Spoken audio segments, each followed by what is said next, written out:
place. But if I ever went to Prague, I would go to Tradingstadt, because I know it's not far from Prague.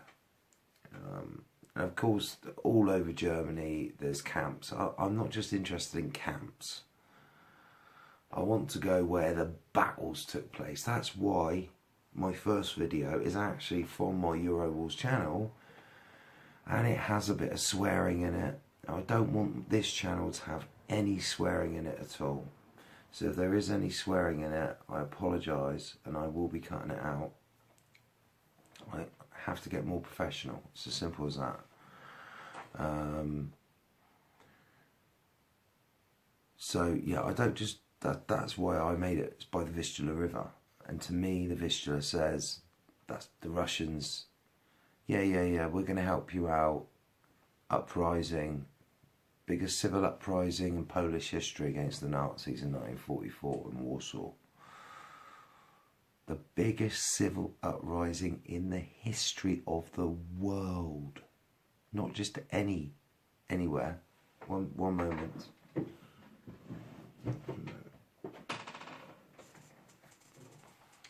And this is the armband that I proudly wore on Independence Day. And this armband represents, like I said, the biggest civil uprising in the history of the world, not just Polish or European history. And the Russians said, yeah, we'll help you. Uprise, we'll bring our tanks in. So the uprising began, and the Polish were doing well. They were holding their own. And all the Russians had to do was cross the Vistula, which they could have done like that. But they didn't. They stopped the tanks.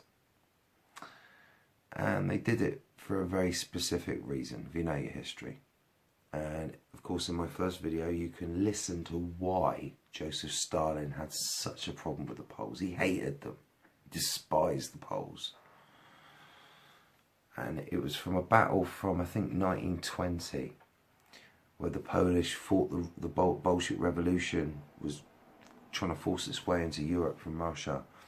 And the Polish defended the gates of Europe from the Bolshevik Revolution, and it is actually called the Miracle of the Vistula, which I would love to know more about. So if there's anyone out there that knows more about it than my friend Marty, who I doubt, I'd be very interested to hear from you.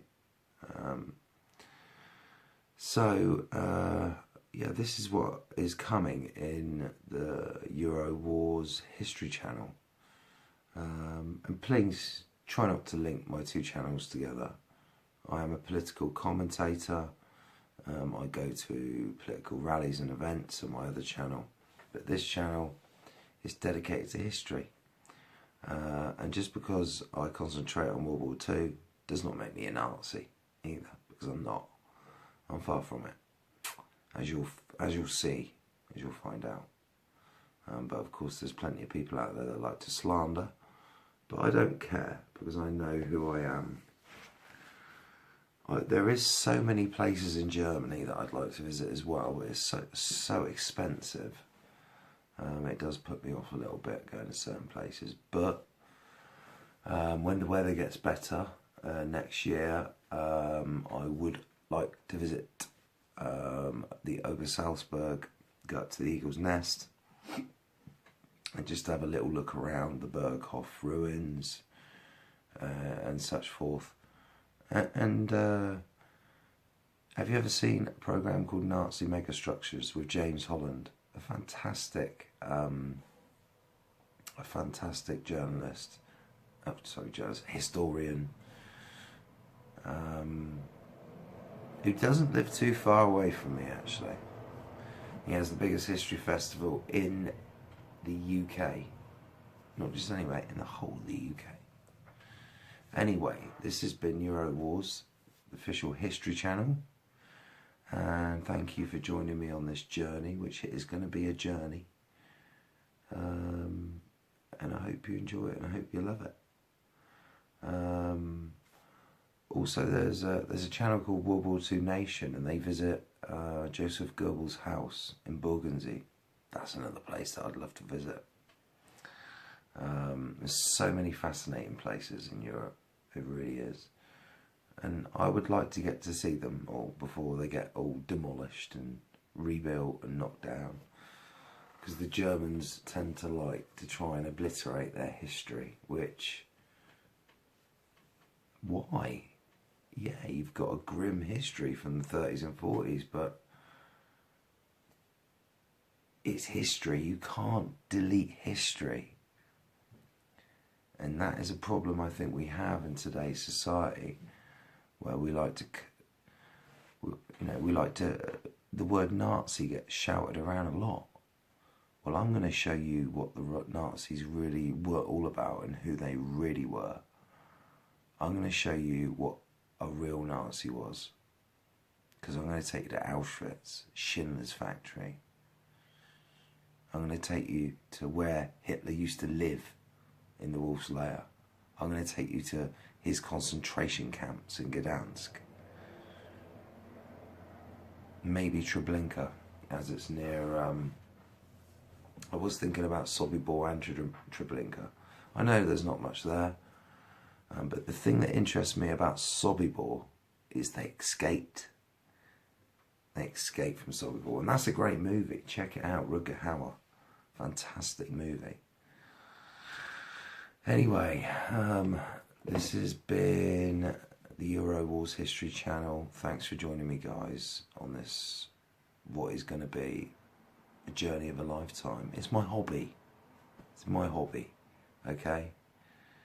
I've always wanted to do it. Friends have encouraged me to do it. I don't need the encouragement. I've always wanted to do it. The only thing I'm missing is a drone. I'd like a Phantom 4 drone, please. Anyone want to give me one? Let me one? Nah, it's okay. I'll get me own. That's alright. Anyway, peace, love, and I will see you all soon. You might see the odd video here and there appear of what I'm planning to do, but I don't like to talk too much about plans that aren't actually going to happen. But this flight is booked. I'm going on this trip, so I just need to book up, make my route, which I will actually, I'll go through my route with you in the next couple of days or next couple of weeks. I'll sort my route out and I'll tell you exactly where I'm going, on what days, route I'm taking. I'm thinking about maybe hiring a car there. Car is just so convenient. It's weather. It works out cheaper for me because I am on a budget. Everything costs money, of course, but the great thing about Poland, it's cheap. It's very cheap compared to England, compared to next door, compared to Germany, where it's very expensive. So anyway, thank you very much, and I'll join you soon.